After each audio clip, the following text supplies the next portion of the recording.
Damai sejahtera Allah yang melampaui segala akal, itulah yang memelihara hati dan pikiranmu di dalam Kristus Yesus Tuhan kita. Amin. Shalom. Horas. Kenapa lemas sekali? Karena sore. Ya, saudara yang terkasih di dalam nama Kristus Yesus, sebelum saya menyampaikan firman Tuhan, saya mau memperkenalkan diri dulu. Walaupun memang sudah tercatat di warta jemaat, supaya lebih kenal lagi. Saya perkenalkan, nama saya Pendeta Naomi Borusi Tompul. Mama saya Boru Siahaan. Asal kampung kami dari Pahai. Saya di sini tinggal sedang berlibur, sedang berkunjung ke rumah Inang Bibelfrau Eva Susilawati Nenggolan. Saya teman beliau semasa SMA, satu meja waktu sekolah, dan sudah cukup lama tidak bertemu dengan Inang Bibel, jadi karena kesibukan pelayanan. Dan hari ini setelah 14 tahun kami tidak bertemu, Tuhan pertemukan di HKBP Bonang Indah. Saya juga bersyukur, berterima kasih untuk Amang Pendeta, Amang Inang Majelis, dan seluruh jemaat yang mengizinkan saya untuk berbagi berkat melalui kebenaran firman Tuhan. Demikian dulu perkenalan singkat dari saya. Kalau mau nanti berbincang-bincang setelah ibadah, kita boleh berbincang. Saudara yang terkasih, kita akan membaca satu bagian firman Tuhan yang terambil dari kitab Mazmur pasal 116 ayat 1 sampai ayat yang ke-9. Saya akan membacakannya bagi kita. Di bawah perikop, terluput dari belenggu maut. Aku mengasihi Tuhan sebab Ia mendengarkan suaraku dan permohonanku, sebab Ia menyendengkan telinganya kepadaku. Maka seumur hidupku aku akan berseru kepadanya. Tali-tali maut telah meliliti aku, dan kegentaran terhadap dunia orang mati menimpa aku. Aku mengalami kesesakan dan kedukaan, tetapi aku menyerukan nama Tuhan. Ya Tuhan, luputkanlah kiranya aku. Tuhan adalah pengasih dan adil, Allah kita penyayang. Tuhan memelihara orang-orang sederhana. Aku sudah lemah, tetapi diselamatkannya aku. Kembalilah tenang hai jiwaku, sebab Tuhan telah berbuat baik kepadamu. Ya, Engkau telah meluputkan aku daripada maut, dan mataku daripada air mata, dan kakiku daripada tersandung. Aku boleh berjalan di hadapan Tuhan di negeri orang-orang hidup. Sedemikian jauh pembacaan firman Tuhan. Diberkatilah kita yang membaca, merenungkan firman Tuhan, terlebih khusus yang melakukannya di dalam kehidupan kita sehari-hari. Saudara yang terkasih, saya ingin bertanya, bagi kita yang hadir saat ini, adakah di antara kita yang tidak pernah mengalami pergumulan? Ada? Berarti pernah ya mengalami pergumulan. Hanya pergumulannya beda-beda. Ada pergumulan ekonomi, pendidikan, keluarga, pekerjaan, beda-beda. Porsinya juga beda-beda. Bahkan cara pandang kita terhadap pergumulan itu pun berbeda. Bagi orang yang dekat dengan Tuhan, bagi orang yang suka bersyukur, ketika dia dibenturkan, diperhadapkan dengan satu pergumulan, dia akan kuat, dia akan mampu, dia akan tetap semangat dan bersuka cita. Tetapi bagi orang yang hidupnya jauh dari Tuhan, orang yang selalu bersungut-sungut dalam hidupnya, tentu ketika dia diperhadapkan dengan satu masalah, apa yang terjadi? Dia lebih memilih jalan pintas yang tak pantas. Maka tak heran kalau kita melihat berita atau di media sosial bahwa banyak orang yang melakukan hal-hal yang Tidak wajar ada yang sampai bunuh diri, ada yang merampok, ada yang membunuh, dan lain sebagainya. Karena menurut mereka itu adalah sebuah solusi.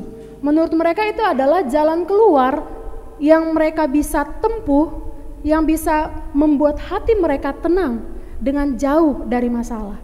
Tetapi jalannya gak pantas, cuman ya pintas, jalan cepat. Melalui firman Tuhan hari ini, di minggu ke-16 setelah Trinitatis, kita disuguhkan satu tema. Temanya yaitu adalah Tuhan telah berbuat baik kepadamu. Tuhan telah berbuat baik kepadamu. Kalau berbicara tentang kebaikan Tuhan, sejak kita dari dalam kandungan sampai kita di usia saat ini, adakah di antara kita yang mampu menuturkan semua perbuatan Tuhan? Adakah di antara kita yang mampu menyuarakan atau mencatat tentang semua secara detail kebaikan Tuhan? Saya rasa nggak ada. Kenapa? Terlalu banyak, nggak bisa terhitung, tak terhingga kebaikan Tuhan.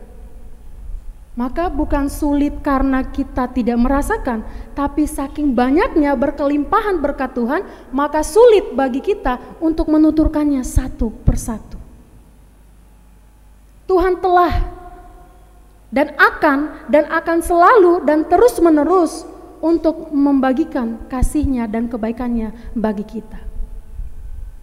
Bagi orang yang berpengharapan kepada Tuhan, dia tetap melihat satu bagian dari sifat Allah, yaitu Allah itu baik, Allah itu murah hati, Dia adil, Dia lemah lembut, Dia sabar, Dia setia, Dia berbelas kasihan, dan Allah itu benar. Tapi bagi orang yang jauh dari Tuhan, ketika dia diperhadapkan dengan masalah, dia akan menyalahkan Tuhan. Tuhan, kenapa begini? Padahal aku selalu melayani Tuhan. Tuhan, mengapa begini? Padahal aku selalu berdoa kepada Tuhan. Kedekatan kita kepada Tuhan bukan dilihat dari rajinnya beribadah ya.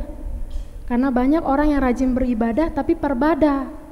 Banyak orang yang rajin beribadah tapi melawan orang tua. Banyak orang yang rajin beribadah, berdoa, bahkan melayani, tapi jatuh dalam pergaulan bebas. Jadi enggak patokan. Yang menunjukkan kita dekat kepada Tuhan adalah bagaimana sikap kita, kelakuan kita, cara pandang, cara berpikir kita kepada Tuhan. Lalu bagaimana kita harus merasakan, menikmati kebaikan Tuhan seperti pemazmur. Pemazmur katakan bahwa dia ada dalam titik ujung kematian. Coba kita bayangkan kalau kita dalam persoalan hidup. Ya, anak-anak muda, saya harap ketika putus cinta jangan langsung ambil sesuatu yang menurut kalian, udahlah, untuk apa hidup?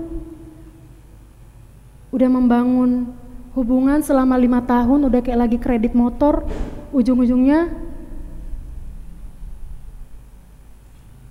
pisah juga. Lalu kebaikan Tuhan di mana? Cinta Tuhan di mana? Pemazmur ini ada di titik di mana dia mengalami satu goncangan hidup yang hebat. Dia dililit, dia terikat, dia dibelenggu oleh pergumulan yang hebat. Tapi dia mampu berkata bahwa Tuhan itu baik. Bentuk kebaikan Tuhan yang dialami oleh pemazmur yang pertama kita bisa melihat di ayat yang pertama dan yang kedua. Sebab ia mendengarkan suaraku dan permohonanku, sebab ia menyendengkan telinganya kepadaku. Ketika seseorang mengalami persoalan, dia berseru kepada Tuhan, dia berteriak kepada Tuhan, dia menjerit kepada Tuhan, Tuhan mendengarkan.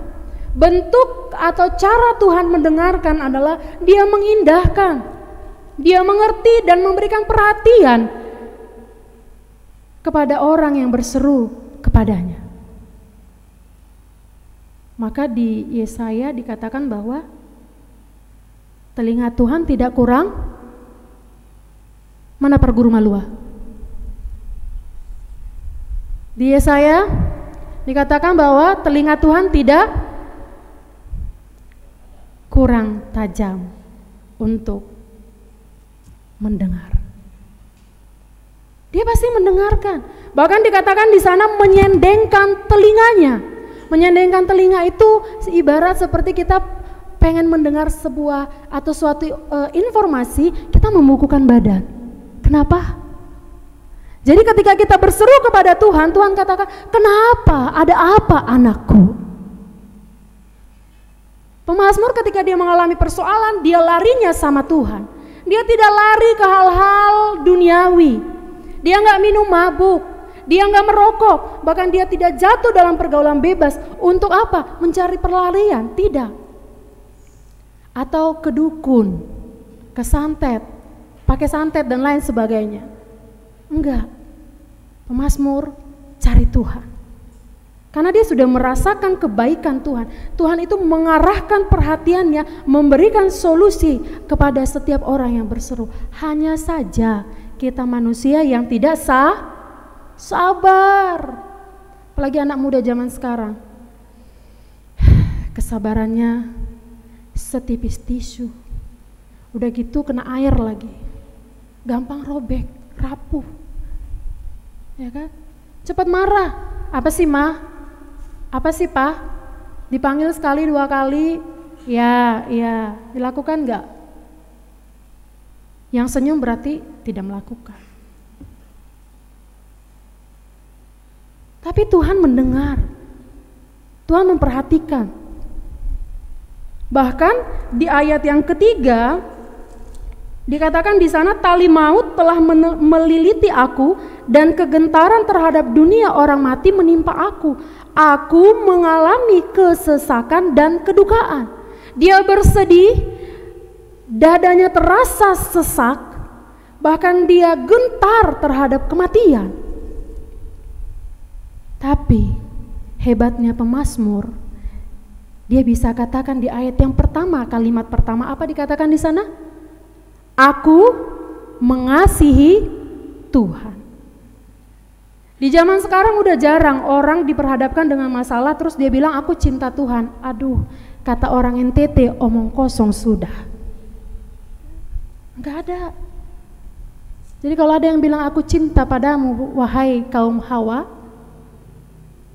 tapi dia tidak mengenalmu secara dekat, omong kosong. Sama kita dengan Tuhan.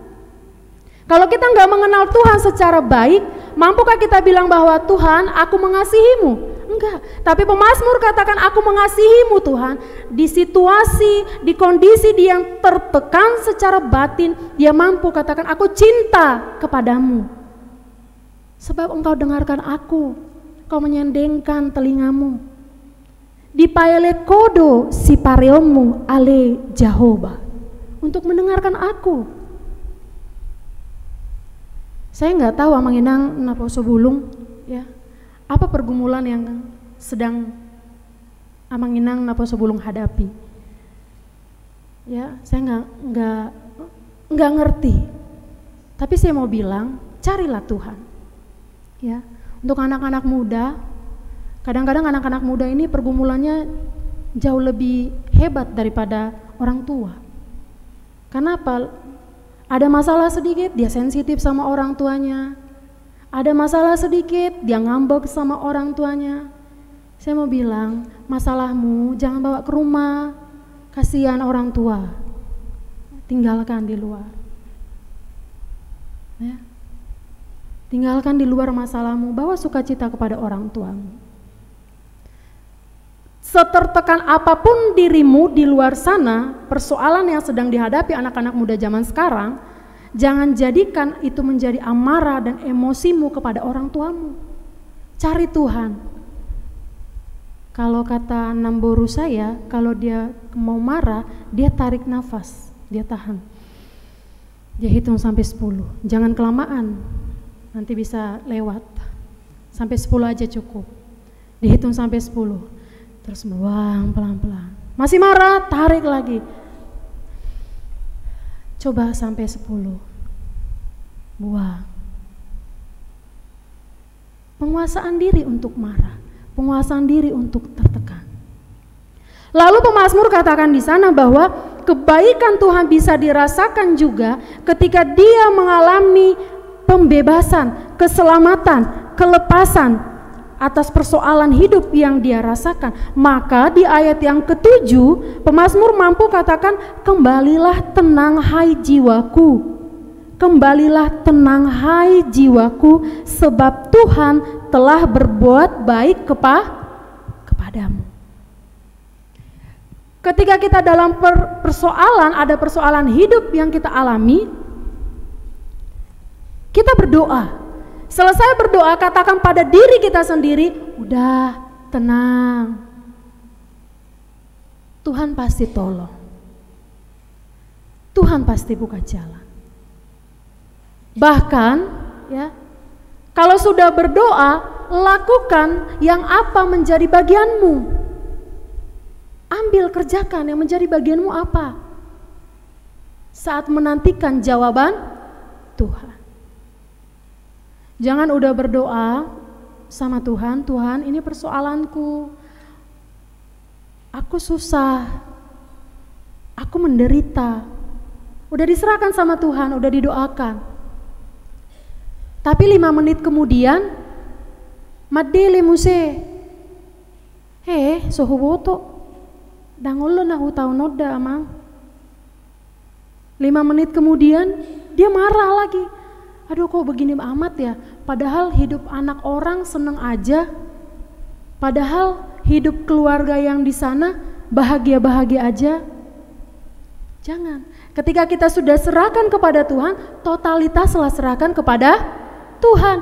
Kalau kita udah serahkan kepada Tuhan, ketika kita bertemu dengan orang lain ataupun menjalani hidup kita, katakan bahwa aku akan menang karena Tuhanku baik.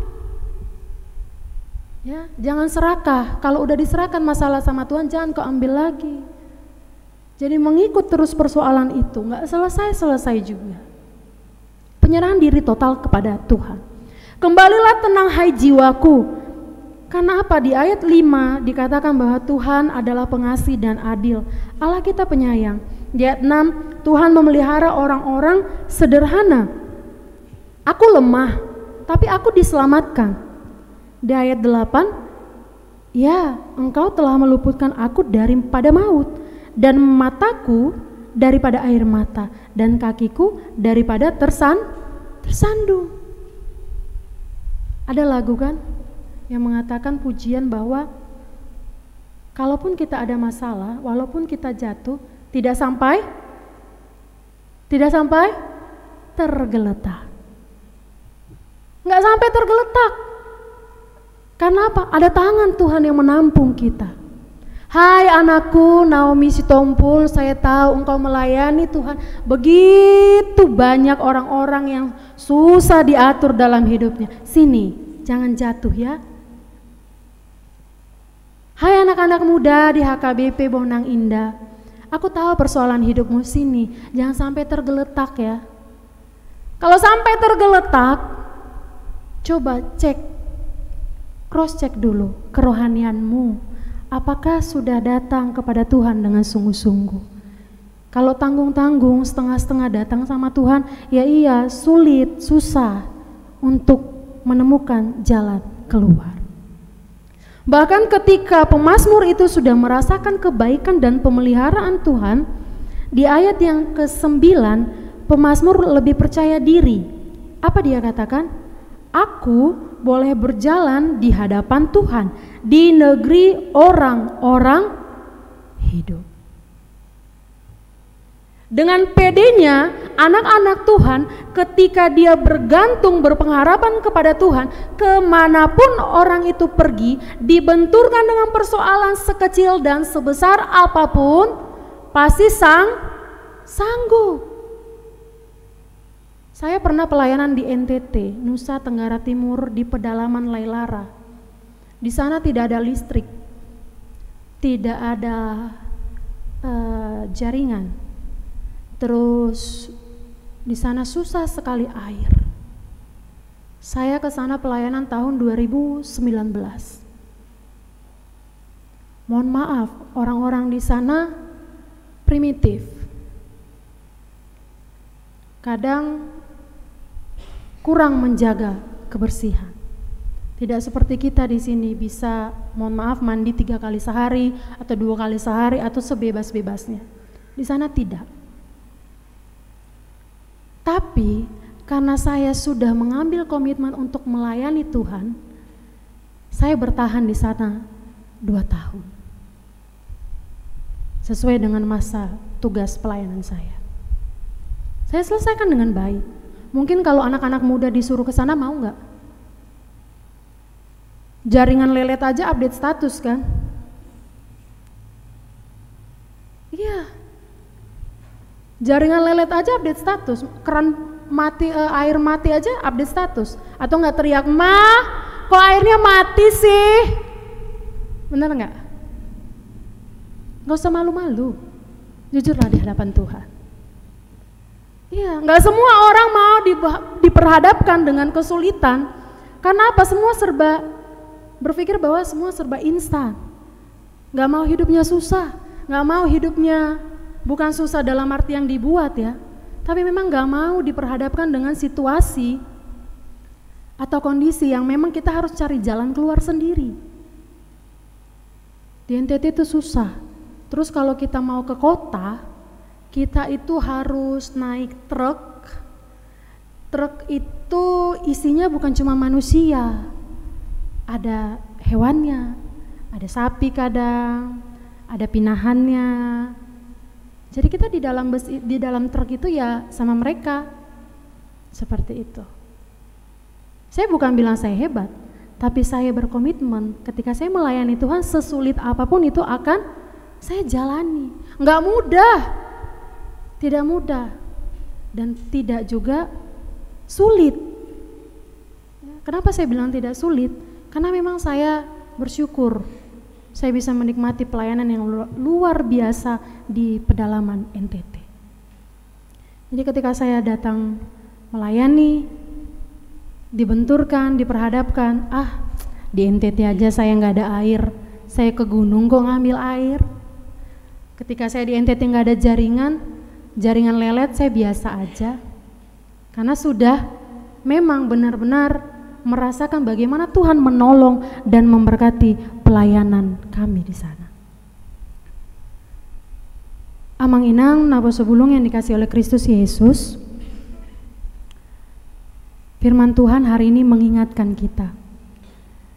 Besar kecilnya persoalan yang kita hadapi itu ukurannya kita yang buat, ya. Karena dalam 1 Korintus dikatakan bahwa pencobaan-pencobaan yang kita alami adalah pencobaan yang tidak melampaui kekuatan kita. Maka jangan jadikan persoalan itu, pergumulan itu merongrong sukacitamu, karena sebenarnya Tuhan itu sudah memberikan ketenangan. Jadi bersabarlah, berpengharapanlah kepada Tuhan, karena Tuhan itu baik. Setialah kepada Tuhan. Jangan permainkan kasih karunia Tuhan melalui kematiannya, anaknya Tuhan Yesus Kristus di kayu salib. Mari ingat kebaikan Tuhan, mari ingat kasih Tuhan yang tak pernah habis. Jangan bersungut-sungut, tetapi bersyukurlah dan terus berpengharapan kepada Tuhan. Kiranya kasih karunia Tuhan memberkati kita. Amin. Kita berdoa.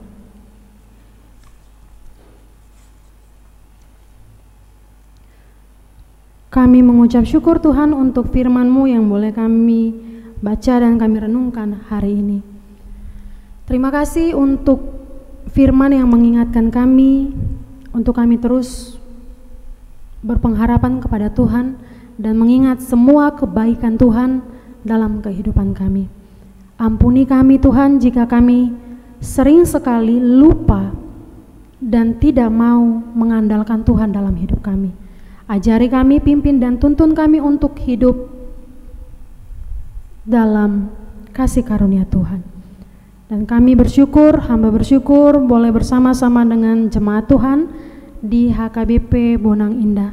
Hamba boleh menyampaikan firman Tuhan dan boleh bertemu dengan jemaat Tuhan dan juga Amanginang Majelis. Kami mau mendukung dalam doa untuk jemaat-Mu Tuhan di tempat ini.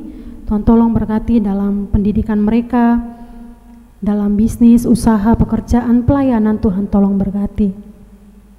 Bahkan untuk anak-anak dalam masa pertumbuhan mereka, biarlah juga Tuhan senantiasa menolong dan memberkati mereka. Kami bersyukur juga untuk jemaat Tuhan yang boleh berulang tahun, menikmati berkat Tuhan melalui pertambahan usia, melalui ulang tahun kelahiran, maupun ulang tahun pernikahan dari tanggal 9 sampai 15 September 2024. Tuhan tolong berikan kesehatan, kekuatan, semangat, dan sukacita. Jika mereka saat ini sedang dalam pergumulan, hamba mohon Tuhan bantu dan tolong mereka untuk menemukan jalan keluar dan solusi atas pergumulan yang mereka hadapi. Kami juga mau mendukung dalam doa untuk jemaat-Mu Tuhan yang saat ini sedang dalam pemulihan kesehatan, baik yang ada di rumah, yang sedang melakukan perawatan di rumah sakit maupun yang sedang berobat jalan. Tuhan tolong berkati, berikan kesehatan, kekuatan, berkati makanan, minuman, obat-obatan yang dikonsumsi supaya itu boleh menjadi pemulihan kesehatan bagi Amanginang yang sedang dalam kelemahan tubuh. Hamba juga mau menyerahkan untuk Amanginang Perhalado, Amang Pendeta.